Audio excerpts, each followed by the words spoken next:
Welcome to my in this class I am going to discuss class 11 sets. आज हम class 11 sets के बारे में पढ़ेंगे। तो सबसे पहले क्लास 11 सेट्स के एग्जाम्पल या क्वेश्चन करने से पहले इसके हम बेसिक इंट्रोडक्शन को पढ़ेंगे। अगर आपने ये बेसिक इंट्रोडक्शन ठीक है बढ़िया से आपने पूरे क्लास को अटेंड किया और इंट्रोडक्शन पहले पढ़ लिए तो आप विश्वास मानिए जब भी आप एग्जाम्पल क्वेश्चन करेंगे या एक्सरसाइज क्वेश्चन करेंगे बहुत ही सिंपल वे में आप कर पाएंगे। ठीक है, तो ये हमने इंट्रोडक्शन आपको समझाने के लिए पहले से नोट डाउन किया है। ठीक है, आपको केवल बेहतरीन तरीके से समझना है तब जाकर के आपको एग्जाम्पल करने हैं।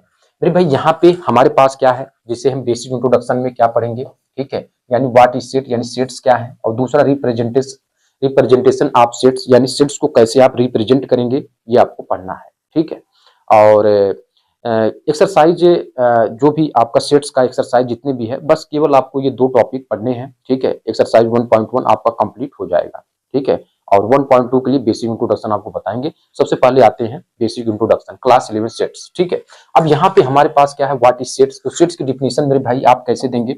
सेट डिफिनेशन ये है, set is well defined collection of object. अब यहाँ पे आपको ये समझना है कि वेल डिफाइंड क्या होता है। कोई भी कलेक्शन है वो वेल डिफाइंड कब होता है। मेरे भाई यहाँ पे ये आपको ऐसे समझना है कि कोई भी कलेक्शन वेल डिफाइंड तब होता है जब वो should not be change person to person. यहाँ पर लिख देते हैं should not be change, should not be change person to person, person to person यानी एक पर्सन से दूसरे पर्सन पर जाए लेकिन कलेक्शन जो भी आप कलेक्शन लिए हैं या जो भी आप स्टेटमेंट कर रहे हैं वो उसमें कोई चेंजेस ना हो तो वह कलेक्शन या वह स्टेटमेंट क्या होगा आपका सेट्स कहलाएगा।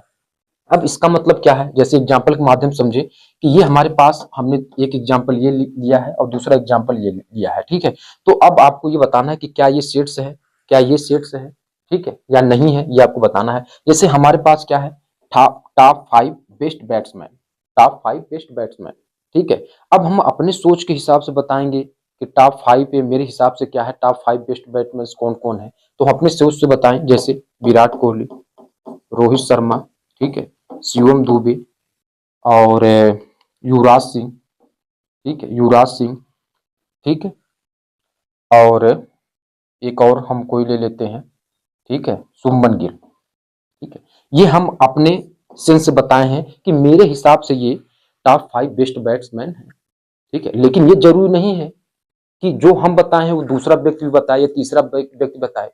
तो यहाँ पे क्या होगा, जो हमने ये कलेक्शन लिया है वो क्या हो रहा है एक व्यक्ति से दूसरे व्यक्ति की तरफ जाएंगे तो वो चेंज हो जा रहा है। जबकि सेट्स का डिफिनेशन क्या है कि वेल डिफाइंड होना चाहिए, यानी जो भी कलेक्शन आप ले रहे हैं should not be change person to person. यानी अगर हम ये कह रहे हैं दूसरा व्यक्ति वही कहे, तीसरा व्यक्ति वही करे, वही कहे, तभी ये आपका क्या कहलाएगा सेट्स कहलाएगा। लेकिन यहाँ पर तो चेंज हो जा रहा है ना भाई। अगर हम दूसरे व्यक्ति से पूछेंगे तो इसमें से कोई नहीं मानेगा।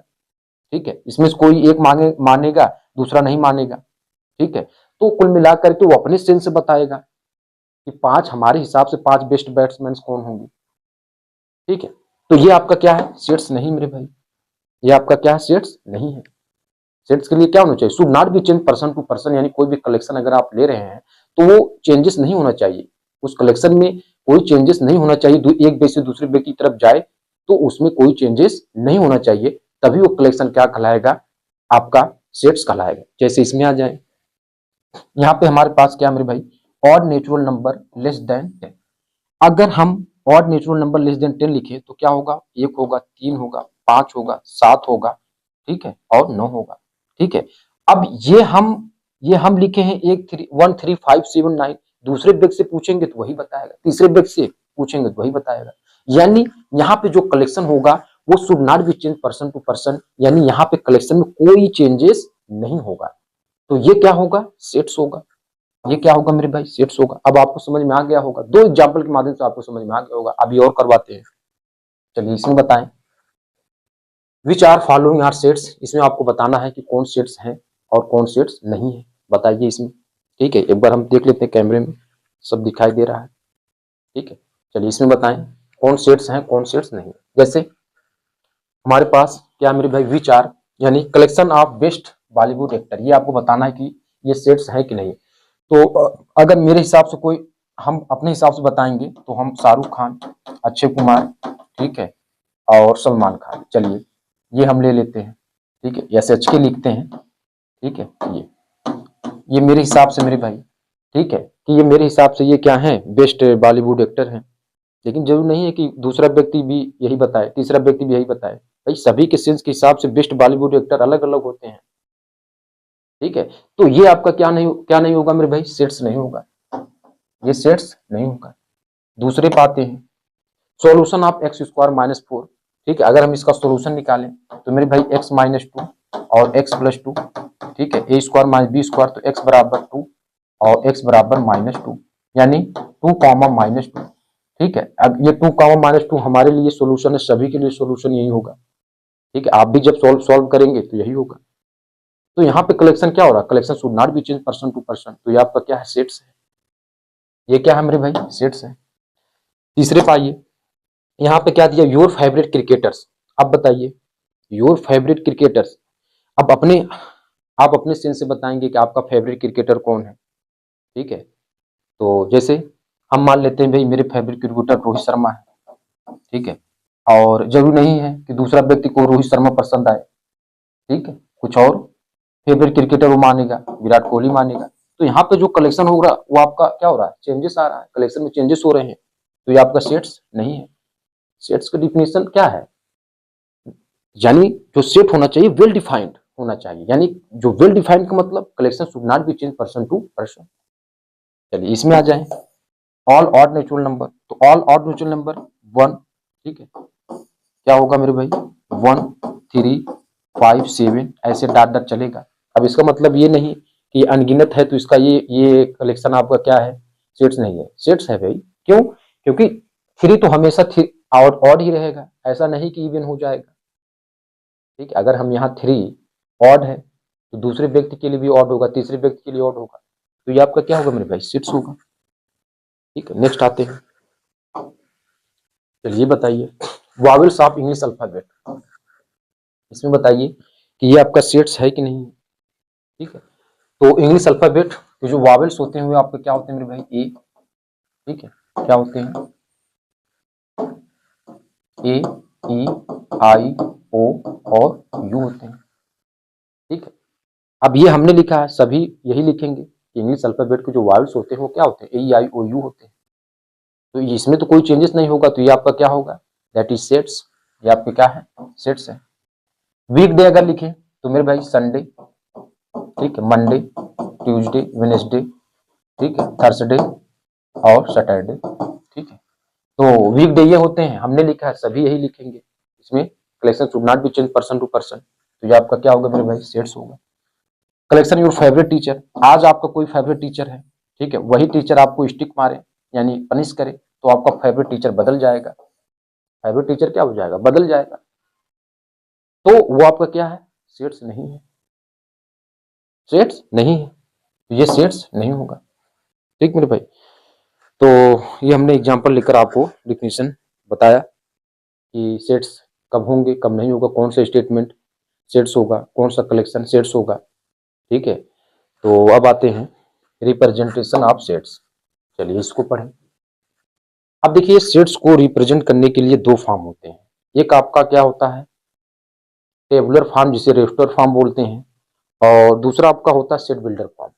अब इसमें क्या होता है मेरे भाई, जैसे हमने वीक यहाँ लिख दिया तो ये कर्ली ब्रैकेट लगा है, तो कर्ली ब्रैकेट में जो हमने वीक्स डे होते हैं, Saturday, Sunday, Monday, Tuesday, Wednesday, Thursday, Friday और सैटरडे। ठीक है, तो मेरे भाई ये क्या है, ये रोस्टर फॉर्म होता है। जब हम कर्ली ब्रैकेट में कोई भी एलिमेंट्स को कॉमा लगा कर लिखें तो वो रोस्टर फॉर्म या टेबुलर फॉर्म होता है, यानी ये वाला फॉर्म। ठीक है, सेट्स को रिप्रेजेंट करने के लिए 2 मेथड, रोस्टर या टेबुलर फॉर्म, और दूसरा आपका क्या होता है, सेट बिल्डर फॉर्म, भी इसके बारे में चर्चा करेंगे। जैसे हमने यहाँ इंग्लिश अल्फाबेट, इंग्लिश वॉवेल्स लिखा है, तो वी से कुछ किसी और से डिनोट कर सकते हो, उससे कोई दिक्कत नहीं है। ठीक है, लेकिन यहाँ पे कर्ली ब्रैकेट में कॉमा लगाकर एलिमेंट्स को लिखते हैं, तो ए आई ओ यू। ठीक है, अब सेट बिल्डर फॉर्म क्या होता है कि जो आपने रोस्टर फॉर्म में लिखा है, रोस्टर फॉर्म को set builder form, set builder form को रोस्टर फॉर्म बनाना होता है। तो रोस्टर फॉर्म में जो आपने लिखा है उसी का आपको क्वालिटी बता देना है, उसी का सॉल्यूशन आपको बता देना है। ठीक है, केवल एक एलिमेंट से बताना है। जैसे यहाँ पे वीक डे थे मेरे भाई, क्या है, वीक डे है, तो इसके जगह पर हमने केवल एक्स ले लिया, इसके जगह पे एक्स, फिर हमने एक्स की क्वालिटी बता दिया कि एक्स क्या बता रहा है, यानी एक्स का सॉल्यूशन क्या है। तो x is a collection in a week, x is a collection in a week, एक बार देख लेते हैं, सब दिखाई दे रहा, ठीक है, x is a collection in a week, ठीक है। तो सेट बिल्डर फॉर्म क्या है, सेट बिल्डर फॉर्म यानी कोई रोस्टर फॉर्म में दिया है, ठीक है, कोई भी स्टेटमेंट रोस्टर फॉर्म में दिया है, आप उसको सेट बिल्डर फॉर्म में बनाने के लिए क्या करेंगे, यानी उन सभी की जगह आप एक्स लेंगे और एक्स की क्वालिटी बताएंगे, एक्स का सॉल्यूशन बताएंगे कि वो क्या कह रहा है, ठीक है।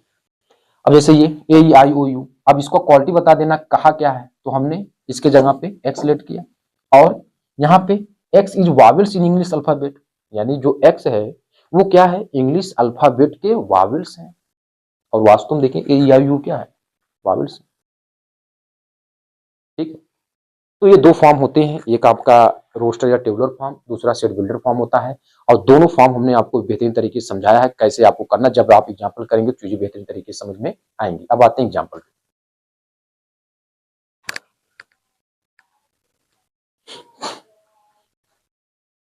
चलिए अब आते हैं इसके एग्जाम्पल पढ़ते हैं।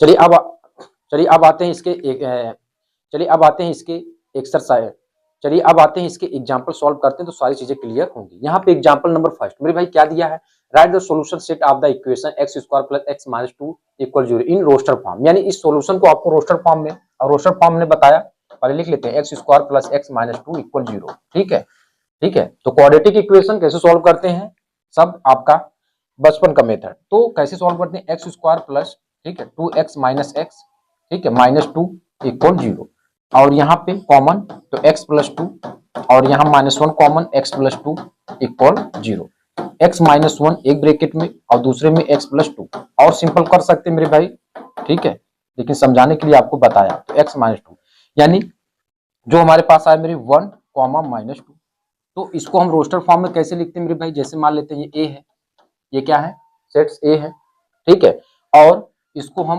1 कॉमा माइनस 2 लिखें या -2 कॉमा 1 लिखें, कोई दिक्कत नहीं है, दोनों सही है, ठीक है। तो बस इसका सॉल्यूशन आपको क्या बनाना था कि आपको रोस्टर फॉर्म में इसको सॉल्यूशन बना दीजिए, रोस्टर फॉर्म में बना दिए, रोस्टर फॉर्म किसे कहते हैं, कर्ली ब्रैकेट में मेरे भाई कॉमा लगाकर लिखे, ठीक है, कर्ली ब्रैकेट में कॉमा लगाकर लिखें, ठीक है। नेक्स्ट आते मेरे भाई, चलिए दूसरा नंबर क्वेश्चन देखें, example number 2, right the sets x such that x is a positive integer and x square less than 40 in the roster form, ये किस फॉर्म का है मेरे भाई, देखने से आपको लग गया होगा कि किस फॉर्म का है मेरे भाई, सेट बिल्डर फॉर्म, क्या मेरे भाई, सेट बिल्डर फॉर्म, ये किस फॉर्म का है, सेट बिल्डर फॉर्म का है, ठीक है। अब ये सेट बिल्डर फॉर्म को आपको किस फॉर्म में दिखाना है, रोस्टर फॉर्म में, अगर roster form set builder form, set builder form roster form, तो यहाँ पे क्या दिया है, जो एक्स स्क्वायर है लेस देन 40 है, यानी जो एक्स रखेंगे, जैसे हमने पहले 1 रख दिया तो 1 का स्क्वायर 1 होगा, ठीक है, 2 का स्क्वायर 4 होगा, 3 का स्क्वायर कितना होगा मेरे भाई 9, 4 का स्क्वायर कितना होगा 16 होगा, 5 का स्क्वायर 25, 6 का स्क्वायर कितना होगा 36, अब 7 का स्क्वायर नहीं लिख सकते ना, क्योंकि 49 तो बड़ा 40 क्या हो गया, ज्यादा हो गया, ठीक है, क्योंकि एक्स स्क्वायर जो भी लिखे वो लेस देन 40 होना चाहिए। तो अब ये जो हमने स्क्वायर किया है, बस इसी को आपको स्टेट बिल्डर फॉर्म में दिखा देना है, सॉरी रोस्टर फॉर्म में, और रोस्टर फॉर्म कैसे लिखते हैं, कॉमा लगा के, यानी 1 2 3 4 5, ठीक है, और 6, तो ये आपका इसका कौन सा फॉर्म हो गया मेरे भाई, कौन सा फॉर्म हो गया, रोस्टर फॉर्म हो गया, कौन सा फॉर्म, रोस्टर फॉर्म हो गया, ठीक है, दिखाई दे रहा होगा पूरा, ठीक है, कौन सा फॉर्म, रोस्टर फॉर्म, ठीक है, चीजें क्लियर हो रही होंगी पूरी तरीके से, ठीक है। चलिए नेक्स्ट आते हैं, चलिए अब आते हैं example number third, example number third मेरे भाई क्या दिया है, सेट बिल्डर फॉर्म में आपको लिखना है, रोस्टर फॉर्म में दिया है, तो यहाँ पे ए, और यहाँ पे देखें ये 1 का स्क्वायर, ये 2 का स्क्वायर, ये 3 का स्क्वायर, ये 4 का स्क्वायर और ये 5 का square, dot dot and so on, तो ये हमारे पास 1 2 3 4 5 का जो स्क्वायर, ये आपका क्या नेचुरल नंबर है, तो यहाँ पे लिख देंगे x सच दैट x, और ये क्या है आपका यानी नेचुरल नंबर का स्क्वायर, यानी हम यहाँ पे स्मॉल n बिलोंग्स टू क्या करेंगे, कैपिटल n। तो ये आपका क्या हो गया मेरे भाई, सेट बिल्डर फॉर्म। या इसको आप ऐसे लिख सकते हैं, a equal x such that x, और यहाँ पे क्या लिखेंगे, square where x square is a, where x is a square is a natural number. यानी नेचुरल नंबर का क्या है, ये स्क्वायर है, square is a natural number. ठीक है, ऐसे लिख सकते हैं, हालांकि एनसीईआरटी में ही दिया है, तो बस यही। नेक्स्ट आते हैं, क्वेश्चन नंबर 4 आए, सेट बिल्डर फॉर्म में दिखाना मेरे भाई, और ये किस फॉर्म में दिया है, रोस्टर फॉर्म में, तो इसके जगह पे ए मान लेते हैं। ठीक है, अब ये न्यूमरेटर देखें 1 2 3 4 5 6, तो ये एक प्रकार का क्या नेचुरल नंबर है, तो नेचुरल नंबर को स्मॉल n से दिखा देते हैं। और ये देख रहे हैं डिनोमिनेटर क्या है, अंश से एक अधिक है, अंश से एक अधिक, यानी डिनोमिनेटर क्या है, न्यूमरेटर से एक अधिक, तो बस यहाँ n+1 कर लेते हैं। और यहाँ पे लिख देंगे n belongs to capital, small n belong to natural number capital n से। अब यहाँ पे लिमिट लिखना पड़ेगा कि n तो है, लेकिन n तो आपका इनफाइनाइट होता है नेचुरल नंबर, वो कहाँ से कहाँ तक है ये आपको, यानी 1 लेस देन इक्वल n और n लेस देन इक्वल 6, यानी ये लिमिट आपको लिखनी पड़ेगी। यानी जो n है वो क्या है, 1 से बड़ा व बराबर है, लेकिन वही n क्या है, 6 से छोटा या 6 के बराबर है। ठीक है, ठीक है, तो ये आपको लिखना पड़ेगा। क्वेश्चन नंबर 4 हो गया। नेक्स्ट आते हैं क्वेश्चन नंबर 5। अब क्वेश्चन नंबर 5 देखें, यहाँ पे मैचिंग करवाना है। ठीक है, match is of the set and the left described in the roster. अब देखिए, इधर आपका रोस्टर फॉर्म दिया है और इधर आपका सेट बिल्डर फॉर्म दिया है, आपको क्या करना मेरे भाई, मैच करवाना है। ठीक है, तो आप मैच करवाइए, मैच करवाइए आप कैसे, तो यहाँ पे देखिए PRIN, ठीक है, SAL, तो ये प्रिंसिपल है। तो अगर हम प्रिंसिपल को लिखें तो यहाँ पे इसको ऐसे मिलान करेंगे कि इसके जगह पे x such that x is a letter of the word principal. और सेट्स में जो डबल होते हैं, जैसे कोई आपका वर्ड है, जैसे यहाँ प्रिंसिपल है, तो P डबल है, लेकिन उसको लिखते हैं एक ही बार, यानी जो भी वर्ड है अगर उसमें कोई डबल एलिमेंट्स आ रहा है तो लिखते हैं एक ही बार, या टेबल आ रहा है लिखेंगे एक ही बार। ठीक है, ये अब देखिए जीरो किसका सॉल्यूशन, इसमें आप जब इसी को सॉल्व कर लेंगे तो ये x इक्वल 1 - 1, तो यानी इसका इसमें आ जाएगा 1 2 3 4 1 2 3 6 9 18, देखिए मिलान करिए, तो ये क्या है, x such that x positive integer is a divisor by 18, यानी इसका आ जाएगा। 3 - 3 किसका सॉल्यूशन है, तो आप कहेंगे सर जी इसका सॉल्यूशन है, यानी इधर रोस्टेड फॉर्म उधर सेट बिल्डर फॉर्म। अब आपको एग्जाम्पल के माध्यम से सारी चीजें समझ में आ गई होंगी कि सेट्स क्या हैं, सेट्स को कैसे रिप्रेजेंट किया जाता है और सेट क्वेश्चन कैसे सॉल्व किया जाता है। इसके बाद एक्सरसाइज 1.1 के क्वेश्चन को सॉल्व करेंगे। ठीक, इसको यहीं पर रखते हैं।